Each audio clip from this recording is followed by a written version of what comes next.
ఈరోజు దేవుని మాట అపోస్తలుల కార్యములు 1వ అధ్యాయము 12వ వచనం. అప్పుడు వారు ఒలీవల వనమనబడిన కొండ నుండి యెరూషలేమునకు తిరిగి వెళ్ళిరి. ఆ కొండ యెరూషలేమునకు విశ్రాంతి దినమున నడవదగినంత సమీపమున ఉన్నది.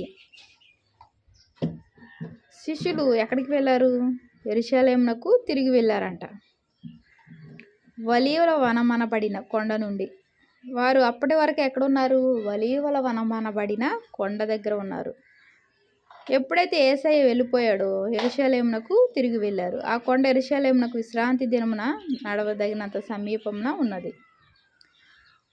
ఇక్కడ అపోస్తలుల కార్యములు 1వ అధ్యాయం 8-9 వచనాల ప్రకారం చూస్తే దేవుడు ఏమని చెప్పాడు శిష్యులతో?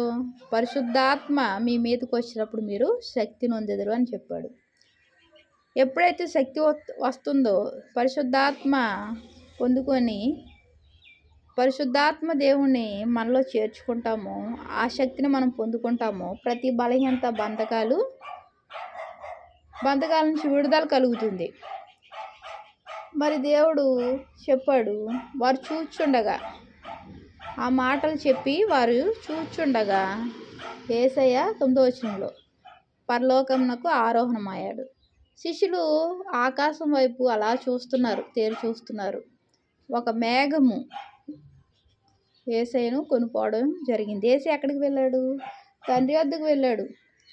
మరి పరిశుద్ధాత్మ దేవుడు ఎక్కడున్నాడు? ఇక్కడ భూమి మీద ఆయన ఆత్మ ఉంది. మరి పరిశుద్ధాత్మ మీదకి వచ్చినప్పుడు శక్తి నొందెదరని దేవుడు చెప్పాడు. ఆయన ఆత్మ దేవుడుగా భూమి మీద సంచరిస్తున్నాడు. ఆయన బిడ్డలకు ఎప్పుడు తోడుగా నీడగా ఉంటున్నాడు. మరి 13వ వచనం, వారు పట్టణంలో ప్రవేశించి తాము బస చేయుచుండిన మేడ గదిలోనికి ఎక్కిపోయిరి. వారెవరనగా పేతురు, యోహాను, యాకోబు, అంద్రెయ, ఫిలిప్పు, తోమ, బర్తలోమయి, మత్తయి, అల్ఫై కుమారుడగు యాకోబు, జెలోతే అనబడిన సీమోను, యాకోబు కుమారుడగు యూదా అనువారు. వీరందరూ వీరితో కూడా కొందరు స్త్రీలను, యేసు తల్లి అయిన మరియయు ఆయన సహోదరులను ఏక మనసుతో ఎడతెగక ప్రార్థన చేయుచుండిరి. ప్రియమైన దేవుని మాట వింటున్న వాళ్ళారా, ఇక్కడ యేసయ్య శిష్యులు ఉన్నారు. అంత మాత్రమే కాకుండా కొందరు స్త్రీలు ఉన్నారు. యేసు తల్లి అయిన మరియయు ఆయన సహోదరులు. ఎవరు సహోదరులు? మరియా ఒక కుమారులు, యేసయ్య తర్వాత జన్మించిన వారు. ఎవరు? సహోదరులు. వీరు కూడా ఏక మనసుతో ఎడతెగక ప్రార్థన చేస్తున్నారు, ఆయన సహోదరులు. మరి వారు ఎందుకు ప్రార్థన చేస్తున్నారు? పరిశుద్ధాత్మ ద్వారా శక్తిని పొందుకోవడానికి. మరి ఆ శక్తిని వారు పొందుకున్నారా? పొందుకున్నారు. ప్రియమైన వాళ్ళారా, ఆ శక్తిని పొందుకొని వారు ఎన్నో కార్యాలు చేశారు. శిష్యులు కూడా మనం ముందు చూస్తాం. దేవుని యొక్క గ్రంథంలో రాయబడి ఉన్నాయి. ఎన్నో కార్యాలు వారు కూడా చేశారు. ఎప్పుడైతే ఆయన శక్తిని పొందుకుంటామో మనం కూడా మన జీవితాల్లో గొప్ప కార్యాలు చూసే వారంగా ఉంటాము. బలహీనతలు, బంధకాలు, సమస్యలు అన్నీ కొట్టివేయబడుతూ ఉంటాయి. ఆత్మదేవుడు ఒక శక్తిని మనం పొందుకుంటే ఆత్మదేవుడు మనతో నిత్యము అన్ని వేళల్లో మనతోనే ఉండే దేవుడుగా ఉన్నాడు. ఆయన బిడ్డలు ఆయన వారిని విడిచిపెట్టే దేవుడు కాదే మాత్రము. ఆయన తోడు నీడగా ఈ లోకయాత్రలో నడిపిస్తూ, పోషిస్తూ, సంరక్షిస్తూ, ఏ సమయానికి ఏం కావాలో అన్నీ అనుగ్రహించే దేవుడుగా ఉన్నాడు. సర్వసమృద్ధి గల దేవుడు మన దేవుడు. మరి ఆ దేవాది దేవుని మనం కూడా ఏం చేయాలి?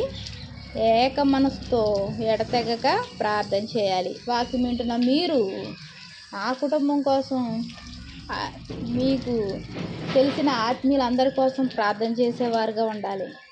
మరి మేము ఏం చేయాలి? మీకోసం ప్రార్థన చేయాలి. నేను అలాగే నా దాసుడు, దేవుని యొక్క దాసుడు, ఆయన కూడా మీ అందరి కోసం ప్రార్థన చేస్తున్నారు.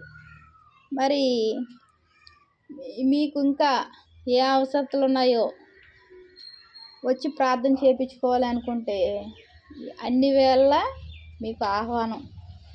ఎప్పుడైనా రావచ్చు. దైవదాసుడు ప్రార్థన చేస్తారు. ఆయన అనేక మందికి ప్రార్థన చేస్తూ ఎంతోమంది ఎన్నో బంధకాల నుంచి విడుదల పొందుతున్నారు.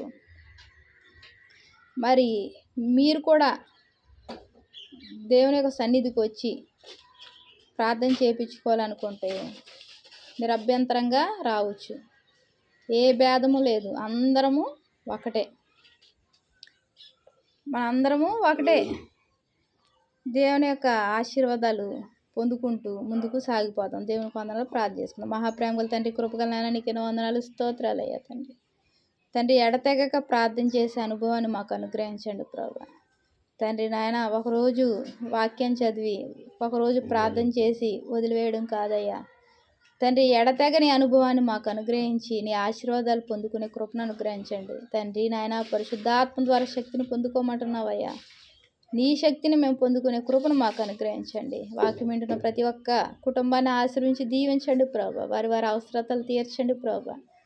ఏ సమస్య వారి గృహాల్లో ఉండకుండా ప్రభా దూరంగా తరిమివేయండి ప్రభా. కృపగల దేవుని కృపను బట్టి వందనాలు చెల్లించుకుంటూ నా ప్రభుని ప్రియరక్షకుడు అయిన యేసుక్రీస్తు వారి నామంలో అతి వినయంగా బ్రతిమలాడి వేడుకుంటున్నాను తండ్రి. ఆమేన్.